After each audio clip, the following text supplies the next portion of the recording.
মুহররম মাসে নারীদের স্পেশাল কোনো আমল আছে কিনা জানলে উপকৃত হতাম। মুহররম মাসে পুরুষদের জন্য যে আমলগুলো আছে আমাদের মা বোনদের জন্য একই আমল আছে, মা বোনদের জন্য আলাদা কোনো আমল নাই।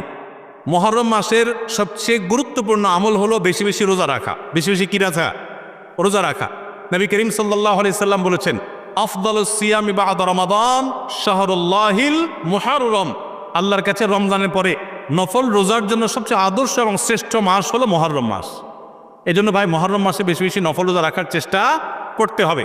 বেশি বেশি তো দূরের কথা, অনেকে একটাও রাখতে পারেন না, অন্তত 2-4টা হলেও রাখার চেষ্টা করবো ইনশাআল্লাহ।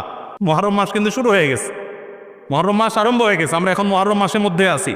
সম্মানিত মাসের মধ্যে সম্মানিত 4টা মাস আছে, এর ভিতরে সবচেয়ে শ্রেষ্ঠ হলো এই মুহররম মাস, বছরের প্রথম মাস, হিজরি বর্ষের।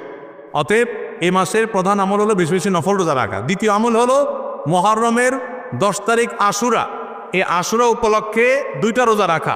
9 আর 10 রাখলে বেশি উত্তম, আর না হলে 10 আর 11 এই 2টা রোজা রাখা নারী পুরুষ সকলের জন্য সুন্নাহ। নারীরা যদি মাসিক অবস্থা না থাকেন তারা রাখবে না, মাসিক অবস্থা না থাকলে তারা রাখবেন না। তাদের নিয়ত থাকলে আল্লাহ তাআলা তাদেরকে এমনিতেই সওয়াব দিবেন ইনশাআল্লাহ। তাহলে মুহররম মাসে আমল হলো বেশি রোজা রাখা, বিশেষ করে আশুরা রোজা রাখা। এর বাইরে মুহররম উপলক্ষে স্পেশাল কোনো আমল নাই যে এই মাসের জন্য আলাদা করে এটা করণীয় আছে। আশুরার করণীয় বর্জনীয় সম্পর্কে জানতে চাই। 10ই মুহররমকে আশুরা বলা হয়। 10ই মুহররমকে কি বলা হয়? আশুরা। মুহররমের 10 তারিখ এটি কোরআন এবং হাদিসের দৃষ্টিকোণ থেকে খুবই গুরুত্বপূর্ণ এবং তাৎপর্যপূর্ণ একটা দিন। সারা বছরের ফজিলত এবং মর্যাদাপূর্ণ কয়েকটা দিনের একটা হলো আশুরা।